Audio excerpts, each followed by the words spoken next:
Okay, can you hear me? Yep. Okay, sorry for the delay. It's been a little bit of a technical problem, so I'm afraid I won't be able to do any demos with code because they're all in my laptop. But to start off, I'm going to talk about location intelligence and more specifically about named location entity recognition, which ties into geocoding and a lot of other things. A little bit about me. My name is Ervin Ruci. I was born in Albania. That's why I speak English with a heavy Albanian accent. But I live in Canada, which is where I also went to school, to undergrad and grad school. And I did some stints back in the Balkans. I worked in Albania for a couple of years at the university there, and I quit and moved back to Canada. So presently, what I'm here to present is actually a code base that I wrote around 2004 when I was a grad student in mode Perl. So it's pretty old code, and I'm kind of embarrassed to look at it right now. If I were to do it again 10 years later, I would probably do it better. But it still works, and it powers a very popular website that does geocoding for USA and Canada, which is geocoder.ca. So without further delay, what does geocoder.ca do is basically forward and reverse geocoding for USA and Canada.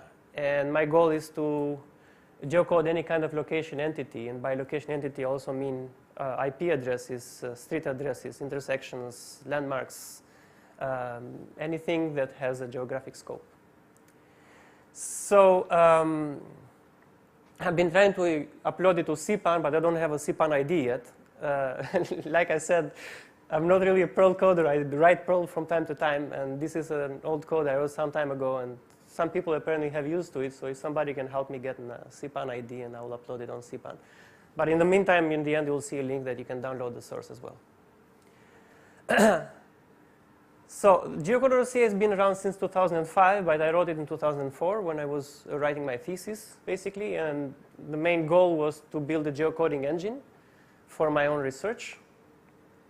Right now, it also has JSON support because people ask for that quite a bit. And the main strength of it is that it finds location in text. It doesn't have to be a clean address that you pass to the parser, but you can write the address inside the query. For example, you can say, find me a nice Bulgarian restaurant near 5257 Bulgaria Street in Sofia. I don't know. Something like that. So it's used by quite a few websites. It's integrated by other websites. Basically, it's an API. And they integrate it to provide geocoding. And there are a lot of other uses as well for data analysis and cleanup, standardization, and whatnot. So a little bit about location entity recognition. There are various location entity recognition. What I'm focusing on is on geographic named entity recognition. So main challenges are ambiguities. Words have to be taken into context if you want to find out what they're really talking about. I use a sliding window method. So the entity could actually span several words. And it's also a challenge. So there are multiple entity types, and you want to find only the one that's is of interest to you, but you might also want to return the other entities as well. If somebody's building an intelligent search engine and they want to find, when you have that initial query, find me a nice Bulgarian restaurant in this address, you want to know that you're talking about a restaurant and the restaurant has to be Bulgarian. So these are other entities that have to be extracted from the text. So, and there is also redundant entity recognition. Sometimes people, to make sure, they put more than one thing, like let's describe an address. Let's say somebody writes, find me a Bulgarian restaurant in the market, in the market, Ottawa. But those two things are the same because we refer to the market as the byword market. So all these things have to be taken into account by the code to provide something reasonably accurate. And then we have layers. There's so many layers of information, especially when geocoding is concerned. There is a layer, for example, intersection layer. You can define the point by where two streets meet, or another layer would be the postal code areas, and another layer would be street addresses or landmarks and so on. So these layers have to be distinguished. Of course, they're the same entity, they're location entities, but they belong to different layers.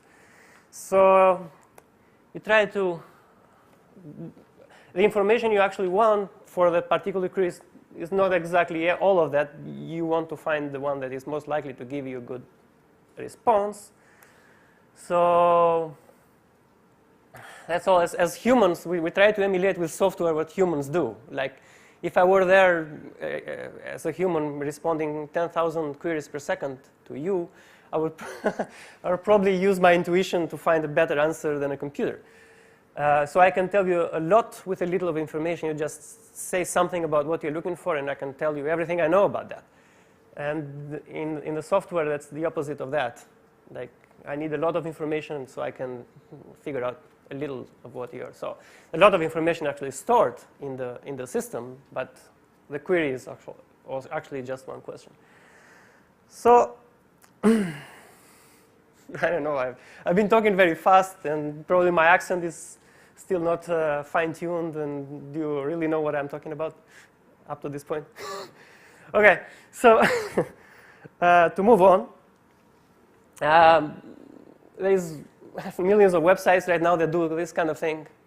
What, where, and I saw your presentation earlier. You did something similar, but you have to write the location instead. So people want to find information, basically, and as soon as possible. There is even audio methods right now. You can write, you can speak into Siri, and Siri will tell you what you want. And there's a lot of people building fun applications around that. So this is pretty much the norm, but I think it's why write more when you can write less? Why have two input boxes when you can just have one and parse all the things that you need from that?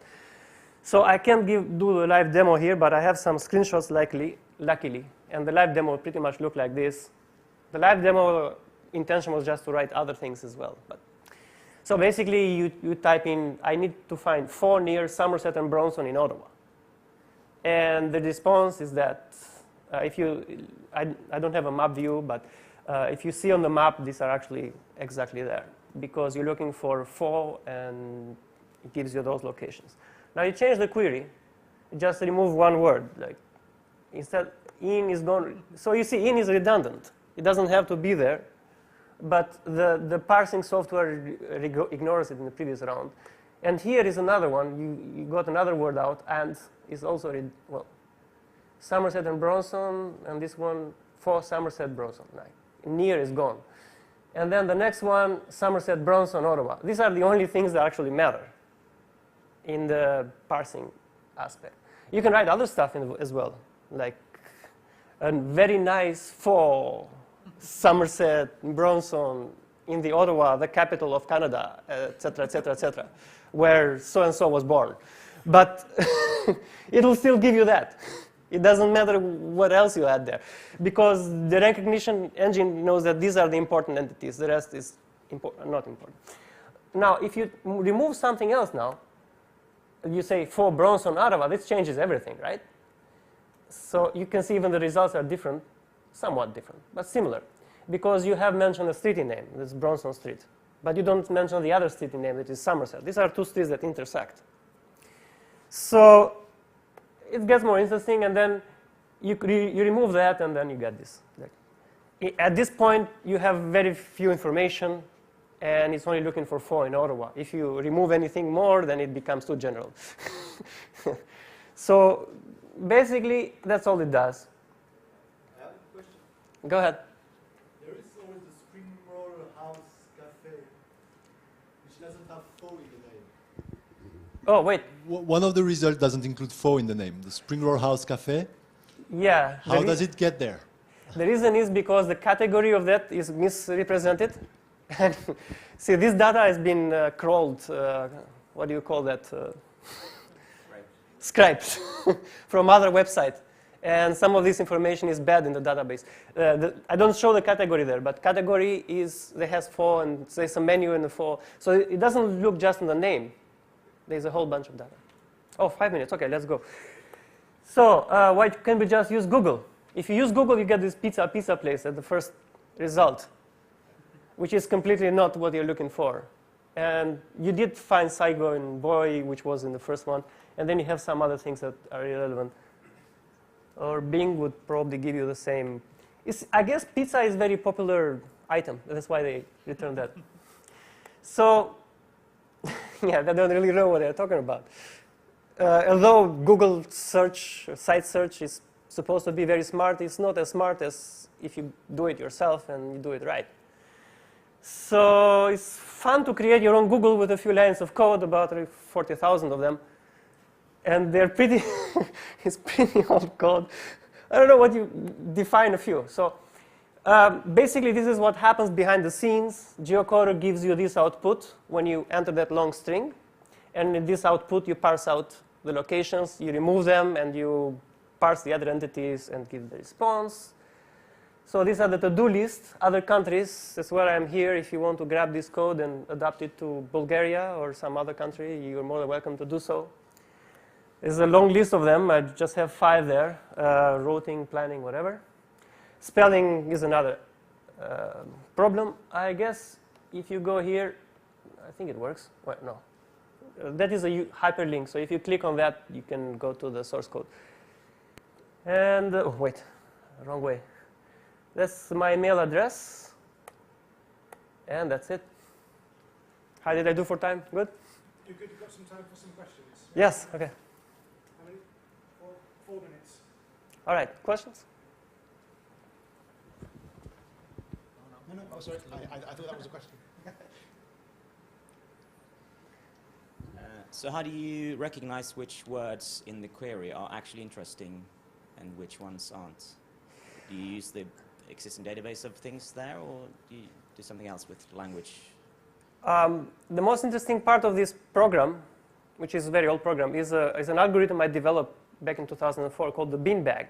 So it's like a hidden Markov model, and finds by probability that if this word comes before that word, this is more likely a word of referring to food, and that word is more likely referring to. I can show you in the source code. I don't know why I can't click on that link. If I click, is it possible to click on this? No. It won't open? OK. If you want, do we have time to open it in a browser?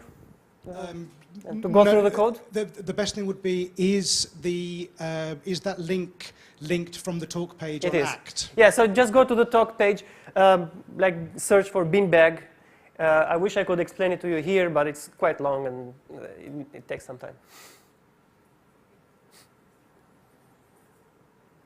Any other question?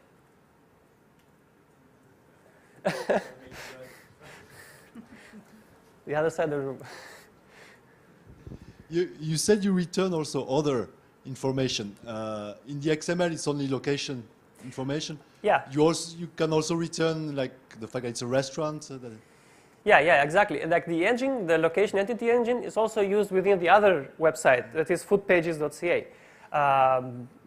This is just for the location. Like the location one only returns the locations. But the parser separates the location and the category.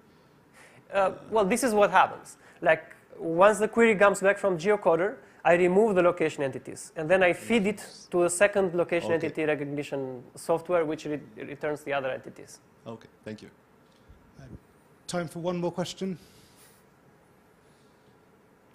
Have you been to any of those restaurants? I actually... Have you been to any of those restaurants? How's the Perl? For example, is a place I have been. I used to like pho quite a bit.